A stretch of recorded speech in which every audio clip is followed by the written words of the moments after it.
लाल सागर में जब किसी जहाज के ऊपर से कोई ड्रोन या मिसाइल गुजरती है तो वहां हूती की दहशत दौड़ जाती है। इजराइल के खिलाफ लाल सागर से जंग का ऐलान करने वाला यमन सशस्त्र बल यानी हूती विद्रोहियों ने इजराइल, अमेरिका और ब्रिटेन की नींद उड़ा रखी है। लाल सागर का दायरा पार करते हुए अब हूती की मिसाइलें इजराइल में तेल अवीव पर कहर बरपाने लगी हैं। बड़ी बात यह है कि इजराइल के एयर डिफेंस सिस्टम भी हूती के हमलों के आगे फेल नजर आ रहे हैं। हूती इजराइल के भीतर अब उन संवेदनशील ठिकानों पर हमले कर रहा है जो अभी तक उसके टारगेट से दूर थे। यमन सशस्त्र बलों के प्रवक्ता ब्रिगेडियर जनरल याहिया सारी ने शुक्रवार को गाजा और लेबनान के समर्थन में सना में आयोजित एक सार्वजनिक रैली को संबोधित करते हुए बड़ा ऐलान किया। सारी ने कहा कि यमन ने इजराइल के एयरबेस पर 2 हाइपरसोनिक बैलिस्टिक मिसाइल से हमला किया। मिसाइल ने अपने टारगेट को सफलतापूर्वक निशाना बनाया है, यानी काम पक्का और पूरा किया है। सारी ने जोर देकर कहा कि मिसाइल आर्मी का ऑपरेशन कामयाब रहा और मिसाइल ने अपने टारगेट को उड़ा दिया। फिलिस्तीन 2 हाइपरसोनिक बैलिस्टिक मिसाइल के कामयाब हमले से उत्साहित सारी ने कहा कि जब तक लेबनान और गाजा की जमीन से इजराइल का आक्रमण बंद नहीं हो जाता, गाजा पट्टी पर घेराबंदी नहीं हट जाती, तब तक हूती के हमले नहीं रुकेंगे। एक सप्ताह के भीतर हूती ने लगातार दूसरी बार इजरायली कब्जे वाले एयरबेस पर फिलिस्तीन 2 हाइपरसोनिक बैलिस्टिक मिसाइल से हमला किया।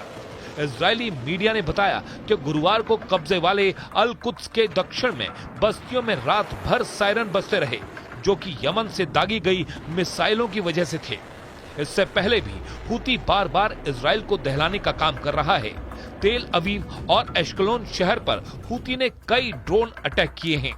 हूती के मुताबिक उसने कब्जे वाले याफा यानी तेल अवीव और एश्कलोन के भीतर आईडीएफ के कई महत्वपूर्ण और रणनीतिक ठिकानों पर ड्रोन दाग चुका है। इस हमले के अलावा हूती ने अरब सागर में अमेरिका के युद्धपोत यूएसएस अब्राहम लिंकन पर कई मिसाइल और ड्रोन फायर किए थे और लाल सागर के भीतर अमेरिका के 2 विध्वंसक युद्धपोतों पर बैलिस्टिक मिसाइल और ड्रोन से हमला किया।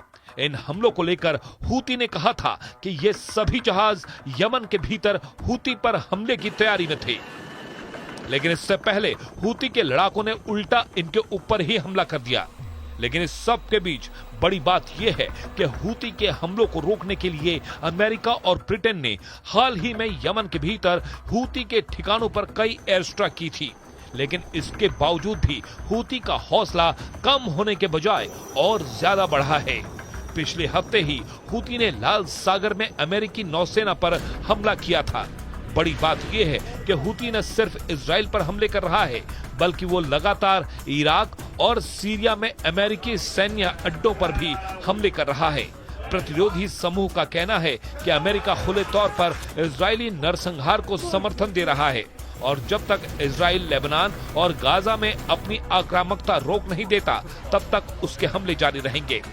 हूती की एयरफोर्स दक्षिणी कब्जे वाले फिलिस्तीन के जाफा, जो कि तेल अवीव के हिस्से में आता है, और एश्कलोन के इलाकों में इजरायली सेना के अहम ठिकानों पर ड्रोन्स अटैक कर रहा है और उसने इजराइल की नाक में दम कर रखा है।